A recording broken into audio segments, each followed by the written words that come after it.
Good morning students. हम लोगों ने लास्ट क्लास में कोऑर्डिनेट्स के बारे में पढ़ा था।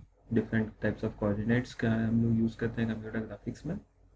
आज हम उसी के रिलेटेड एक टॉपिक जिसको हम लोग बोलेंगे ट्रांसफॉर्मेशंस, उसके बारे में हम लोग स्टडी करेंगे। ट्रांसफॉर्मेशंस 2 डायमेंशन में भी होते हैं, 3 डायमेंशन में भी होते हैं और मल्टी डायमेंशनल भी होते हैं।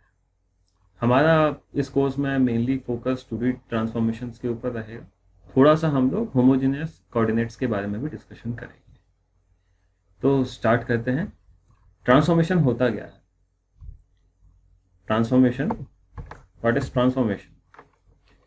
डेफिनेशन जो हम लोग हर जगह पढ़ते हैं वो लिखी हुई है, उसको मैं एक्सप्लेन करूंगा, आप एक बार उसको पढ़ लीजिए।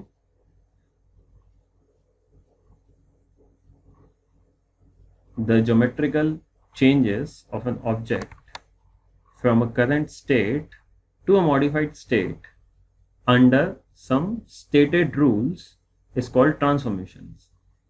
इसमें पहली चीज है ज्योमेट्रिकल चेंजेस। हमें ज्योमेट्रिकल चेंजेस को ध्यान में रखना है। ज्योमेट्रिकल चेंजेस मतलब रेक्टेंगल स्क्वायर हो गया, रेक्टेंगल की साइड्स चेंज हो गई, ट्राइंगल का कोई एंगल चेंज हो गया। इस तरह की जो चेंजेस होते हैं उनको हम लोग ज्योमेट्रिकल चेंजेस में कैलकुलेट करेंगे। सेकेंड चीज है current state to a modified state. जो ज्योमेट्रिकल स्टेट चेंजेस हुए हैं वो एक पुरानी स्टेट होगी, ओल्ड स्टेट, और एक कोई नई स्टेट होगी। तो हम लोग यहाँ पुरानी स्टेट को बोल रहे हैं करंट स्टेट, और नई स्टेट जो बनेगी उसको हम लोग बोलेंगे मॉडिफाइड स्टेट। और इन दोनों के बीच में जो ट्रांसफॉर्मेशन है वो कुछ रूल्स फॉलो करेगा। बिना रूल्स के ऑब्वियसली कुछ नहीं होगा। फॉर एग्जाम्पल, अगर मेरे को साइज चेंज करना है तो मैं रैंडमली नहीं कर सकता, मेरे को कोई रूल्स के मुताबिक उसे बदलना है। अगर रूल्स के मुताबिक नहीं बदलेंगे तो चेंजेस पॉसिबल हैं बट हमारे किसी काम के नहीं है। जो भी हम लोग कंप्यूटर ग्राफिक्स में ट्रांसफॉर्मेशन में पढ़ेंगे वो सब कोई रूल बेस्ड चेंजेस होंगे। ठीक है। सेकंड लिखा हुआ है transformations are used to position objects, to shape objects, to change viewing positions and even to change how something is viewed. इसमें 4 चीजें लिखी हुई हैं। पहली बात तो कि कोई ऑब्जेक्ट की क्या पोजीशन है। हमारे पास जो 3 डायमेंशनल कार्टेशियन कोऑर्डिनेट्स होते हैं, या फिर 2D में भी हमारे पास एक एक्स और वाई कोऑर्डिनेट रहेगा, उसके रेस्पेक्ट में जो हमारा ओरिजिन है उसके रेस्पेक्ट में हमारा ऑब्जेक्ट कहाँ पे किस लोकेटेड है, वो जो लोकेशन है उसको हम लोग बोलेंगे पोजीशन। तो हम ऑब्जेक्ट की पोजीशन बदल सकते हैं ट्रांसफॉर्मेशंस के थ्रू। सेकेंड क्या है? शेप। शेप मतलब स्क्वायर का रेक्टेंगल कर दिया, रेक्टेंगल का मैंने पैरेललोग्राम बना दिया, रोम्बस बना दिया, मैंने सर्कल का एलिप्स बना दिया। इस तरह के चेंजेस जिसमें ज्योमेट्रिकल शेप जो बेसिक स्ट्रक्चर है वो ही बदल जाए। या फिर to change viewing positions. Viewing positions मतलब जैसा कि हम लोगों ने लास्ट लेक्चर में भी देखा था, हम लोग कई बार कैमरा किस लोकेशन पे खड़ा है वहां से देखने में वो चीज़ अलग दिख सकती है।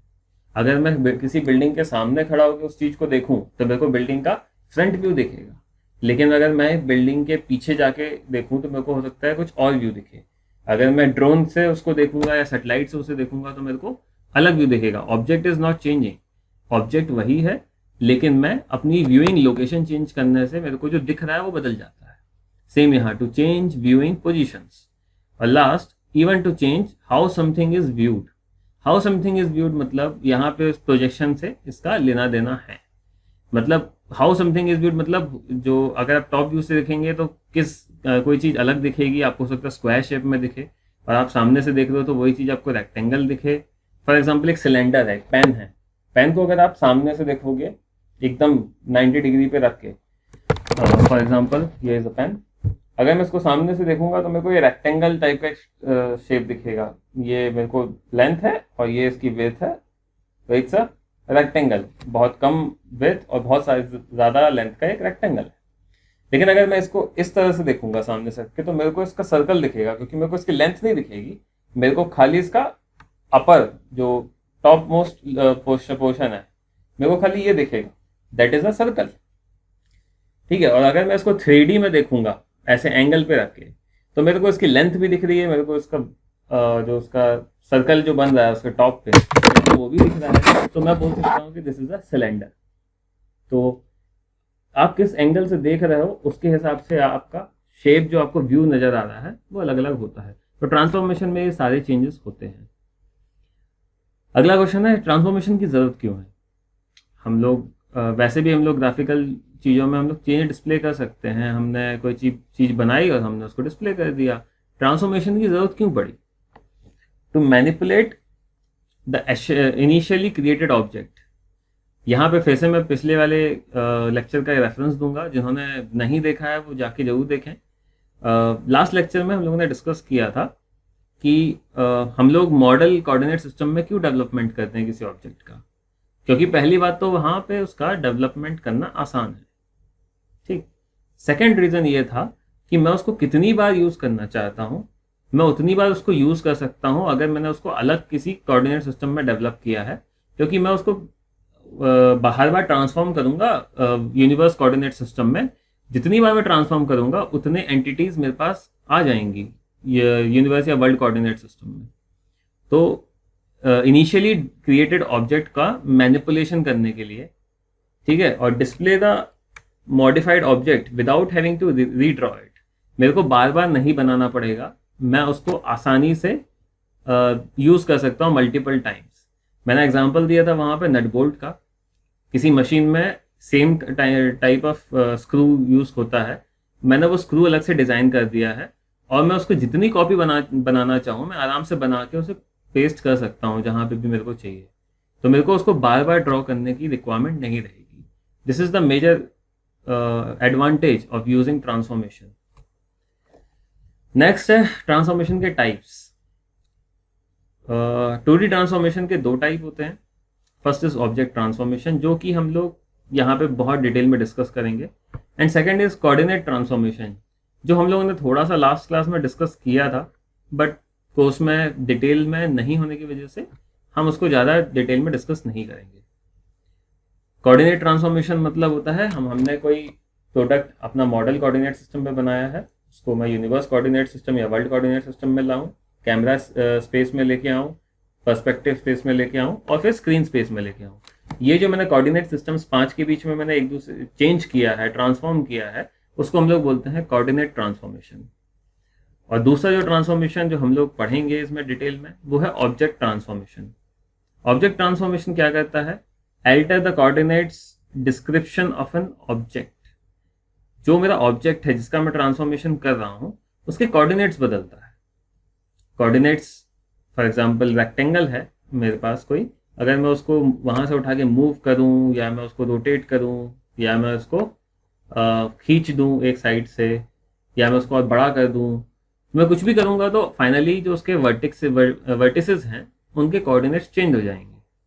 तो पहला तो उसमें पॉइंट है alter the coordinate descriptions of an object.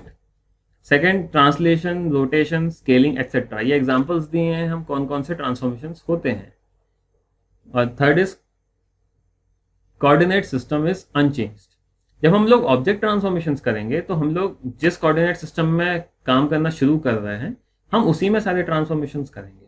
हम लोग कोऑर्डिनेट सिस्टम बीच में स्विच नहीं करेंगे, क्योंकि हम अगर कोऑर्डिनेट सिस्टम चेंज करते हैं तो वो सेकंड टाइप ऑफ ट्रांसफॉर्मेशन हो जाता है जो कि है कोऑर्डिनेट ट्रांसफॉर्मेशन।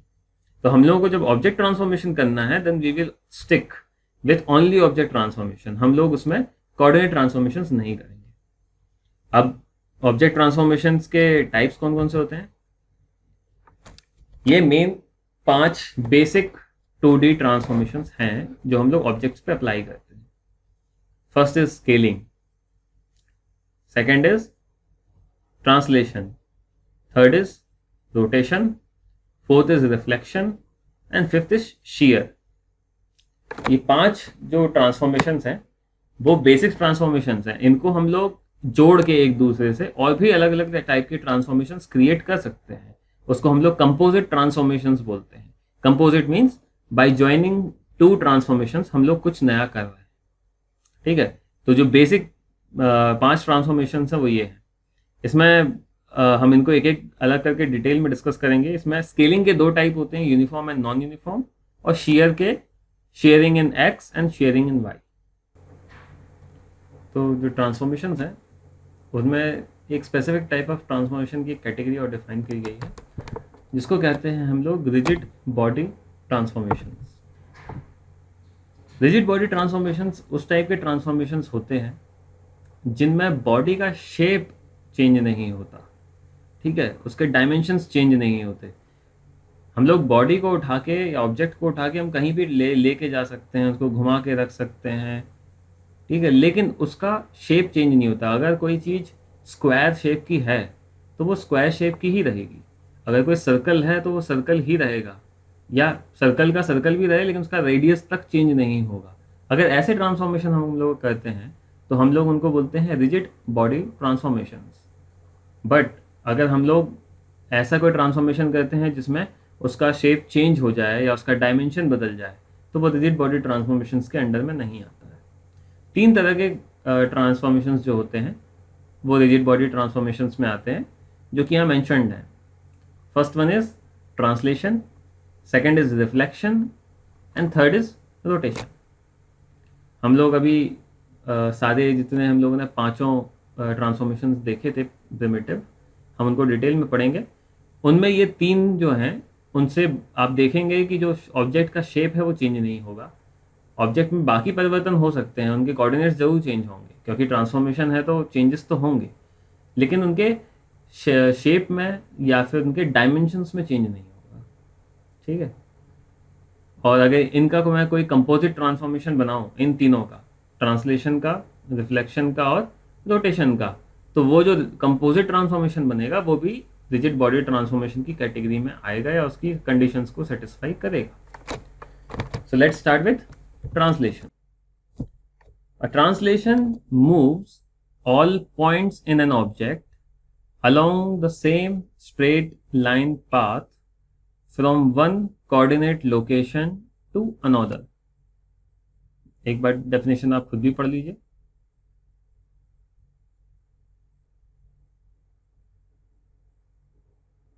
डेफिनेशन बहुत सिंपल है।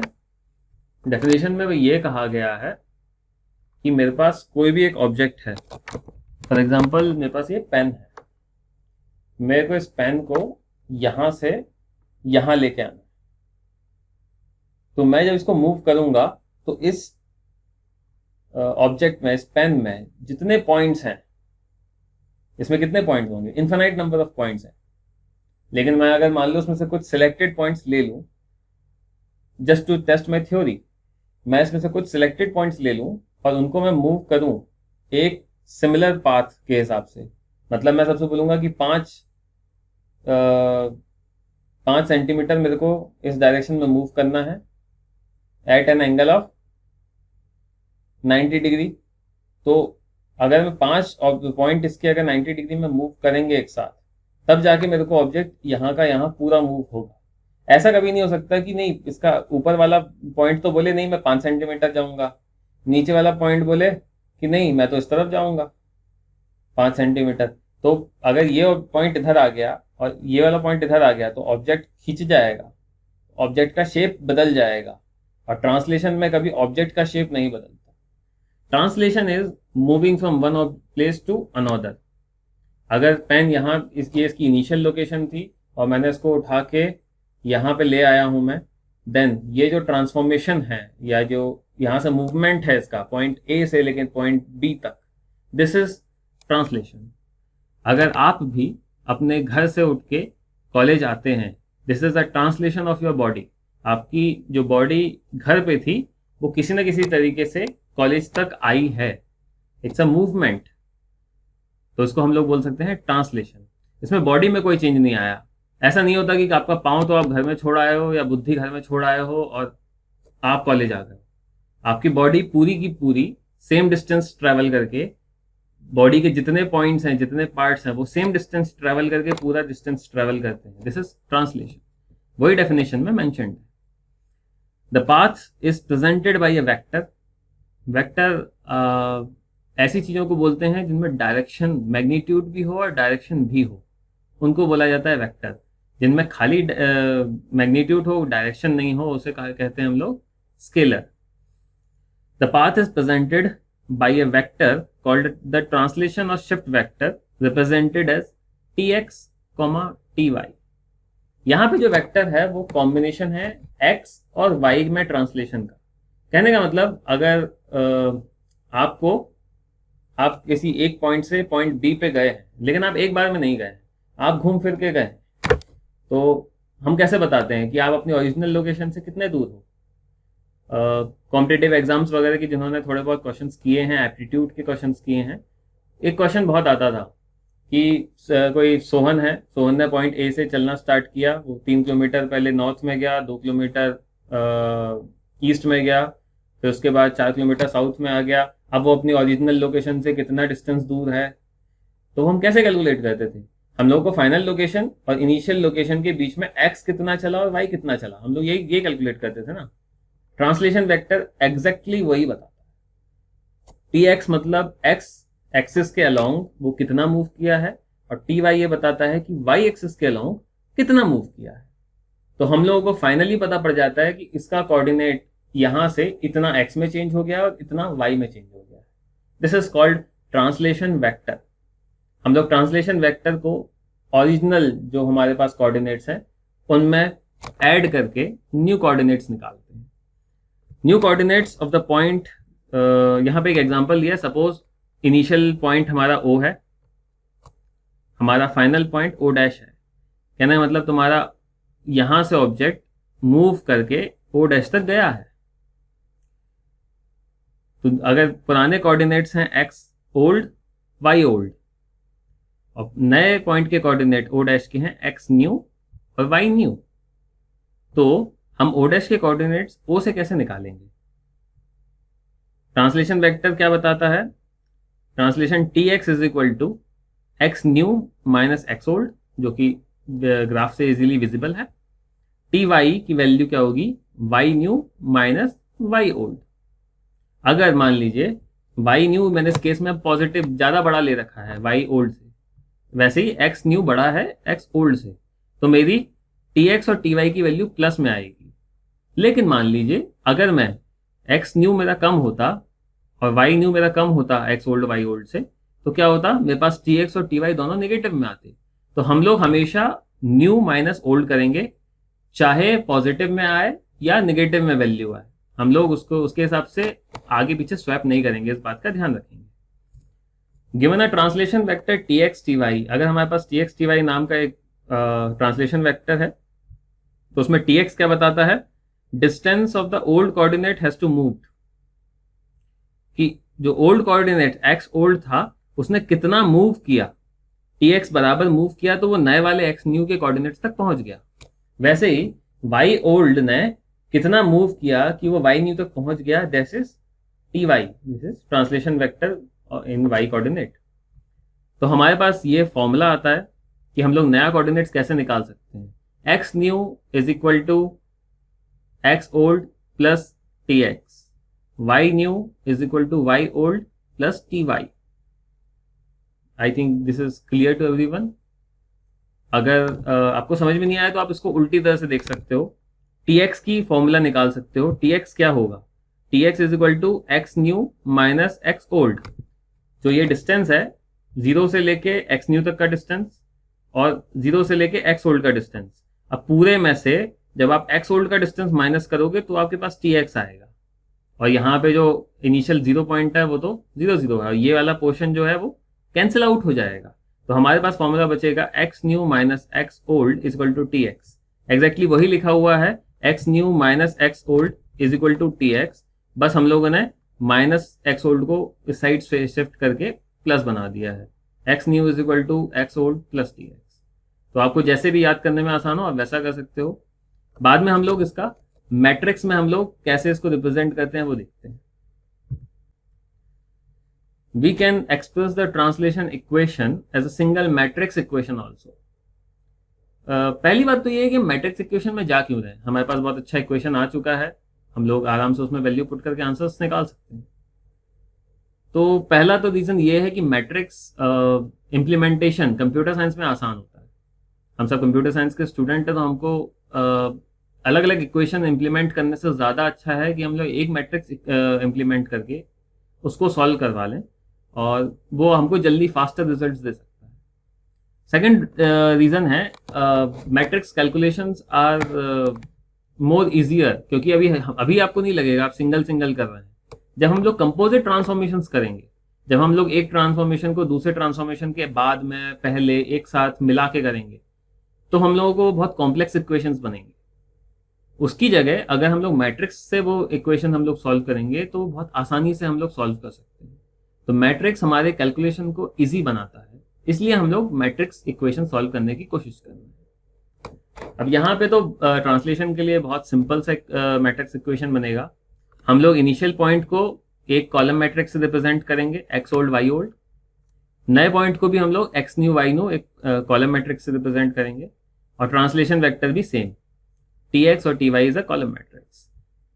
हमारा जो फॉर्मूला बनेगा वो मिलेगा O dash is equal to O plus t, that means x new is equal to x old plus T x and Y new is equal to Y old plus T y, जो हम लोगों ने last slide में देखा भी था कि हमारे पास वही सेम इक्वेशन है, बस उसका रिप्रेजेंटेशन अलग है, राइट। एक एग्जांपल लेते हैं ट्रांसलेशन का। हमारे पास एक्स ओल्ड और वाई ओल्ड दिया हुआ है 3,2, that means x old is 3, y old is 2। Translation vector हमको दिया हुआ है t x T y is equal to 3,4। हमको पुराने जो कोऑर्डिनेट्स है वो मिले हुए हैं, हमको ट्रांसलेशन वेक्टर मिला हुआ है, हमको नया कोऑर्डिनेट्स निकालने हैं। कैसे निकालेंगे? Just by adding the old coordinate with translation vector. Old x coordinate को ट्रांसलेशन वेक्टर के एक्स कंपोनेंट से ऐड कर देंगे, और ओल्ड कोऑर्डिनेट के वाई कोऑर्डिनेट को हम लोग ट्रांसलेशन वेक्टर के वाई कंपोनेंट से ऐड कर देंगे, विच इज एक्स ओल्ड की वैल्यू 3 है, टी एक्स की वैल्यू 3 है, न्यू कोऑर्डिनेट बनेगा 6, वाई ओल्ड की वैल्यू 2 है, टी वाई की वैल्यू 4 है, 2 + 4 इज 6, तो हमारे पास न्यू कोऑर्डिनेट आएगा 6,6।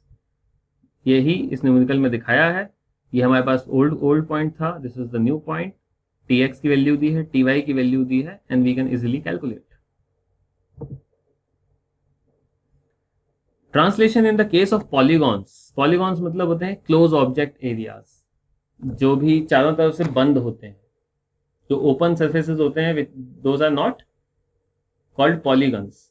पॉलीगन्स वो होते हैं जिनमें मल्टीपल साइड्स होती हैं। Poly means poly, many, and polygons represent multiple side वाले ऑब्जेक्ट्स, लेकिन रूल है क्लोज्ड होने चाहिए। जैसे सी का जो स्ट्रक्चर होता है, C is not a polygon, क्योंकि सी का एक साइड ओपन नहीं होती है, लेकिन डी अगर हम लोग स्क्वायरिश ऑब्जेक्ट्स में रिप्रेजेंट करें, विच इज अ पॉलीगॉन, क्योंकि उसमें हम लोग का क्लोज्ड सरफेस है। तो ऐसे जो पॉलीगॉन्स होते हैं, ट्रांसलेशन हम लोग कैसे करते हैं? हम लोग उसकी सारे पॉइंट्स को ट्रांसलेशन वेक्टर में ऐड करके न्यू पॉइंट्स निकाल सकते हैं, लेकिन हम कैलकुलेट कैसे करेंगे? क्योंकि एक किसी लाइन में इनफिनाइट नंबर ऑफ पॉइंट्स होते हैं, तो हम लोग ऐसे में क्या करते हैं, उनके वर्टिसेस पे काम करते हैं। हम लोग सारे पॉइंट्स कैलकुलेट नहीं करेंगे। अगर वर्टिसेस अपनी अपनी जगह में सही पहुंच गई तो ऑब्वियसली पूरा ऑब्जेक्ट हम लोग का ट्रांसलेट हो जाएगा। तो यहाँ पे भी लिखा है हाउ टू कैलकुलेट में, as we cannot calculate the coordinates of all the infinite points in a polygon, we calculate the new coordinate for the vertices. जो उसके कोने रहते हैं, जो उसके वर्टेक्स पॉइंट्स रहते हैं, हम उन सबके लिए न्यू कोऑर्डिनेट्स कैलकुलेट करेंगे, बाकी पॉइंट्स के लिए हम लोग नहीं करेंगे। Since the shape of the object is not changing, जैसे कि ऑब्जेक्ट का शेप चेंज नहीं हो रहा है, बिकॉज ट्रांसलेशन क्या है, रिजिड बॉडी ट्रांसफॉर्मेशन है, इसमें शेप कभी चेंज नहीं होता। This is sufficient to calculate the coordinate of the new polygon. तो नए पॉलीगॉन के कोऑर्डिनेट्स बनाने के लिए सफिशिएंट है। एक एग्जांपल देखते हैं हम लोग। एक ट्राइंगल का एग्जांपल है। The coordinates of the original triangle is given in the figure. जो हमारे पास ए बी सी, ये हमारे पास ओरिजिनल ट्राइंगल है। ए के कोऑर्डिनेट है 10,2, बी के कोऑर्डिनेट है 20,2 और सी के कोऑर्डिनेट्स है 14,5। हमारे पास ये 3 पॉइंट्स दिए हुए हैं, and it is definitely not a equilateral triangle. इसमें इक्विलेटरल ट्राइंगल होता तो यहाँ 15, समथिंग कुछ होता हमारा कोऑर्डिनेट। ठीक है, तो अगर ट्रांसलेशन वेक्टर -7.5, 3.75 है, as I said, negative sign क्या मतलब से हम लोग क्या समझ सकते हैं कि हमारा जो एक्स न्यू है जो हमारा नया कोऑर्डिनेट आने वाला है वो आगे ना जाके और पीछे है, तो हमको कुछ अकल नहीं लगानी है, जो भी ट्रांसलेशन वेक्टर में वैल्यू दी है उसको सीधा सीधा ऐड कर देना है। तो यहां पे हम लोग क्या करेंगे, ए के 10,2 में ट्रांसलेशन वेक्टर ऐड करेंगे। तो 10 प्लस -7.5, 10 प्लस -7.5 कितना होगा 2.5। वैसे ही 2 में अगर मैं 3.75 ऐड करूंगा तो नया कोऑर्डिनेट आएगा 5.75। So this is a dash. तो इसका ए डैश का कोऑर्डिनेट्स क्या आ जाएंगे, ए डैश इज 2.5, 5.75। इसी तरीके से जब मैं बी में कैलकुलेशंस करूंगा तो 20 को किससे ऐड करूंगा -7.5 से, और 2 को किससे ऐड करूंगा 3.75 से। तो मेरे पास जो न्यू कोऑर्डिनेट्स आएंगे वो आएंगे हमारे पास 12.5, 5.75। थर्ड, सी को जब मैं ट्रांसलेट करूंगा तो सी में भी मैं एग्जैक्टली वही ऐड करूंगा, -7.5 in X and 3.75 in Y coordinate. तो मेरे पास नए कोऑर्डिनेट्स आएंगे। अब आप जब इन तीनों कोऑर्डिनेट पॉइंट आपने निकाल लेंगे तो आप इनको कनेक्ट करेंगे स्ट्रेट लाइन से, तो आप देखोगे कि ये जो शेप है वो बिल्कुल भी चेंज नहीं हुआ है, क्योंकि मैंने खाली ट्राइंगल को ट्रांसलेट किया है, मैंने उसमें उसके शेप में कोई चेंज नहीं किया।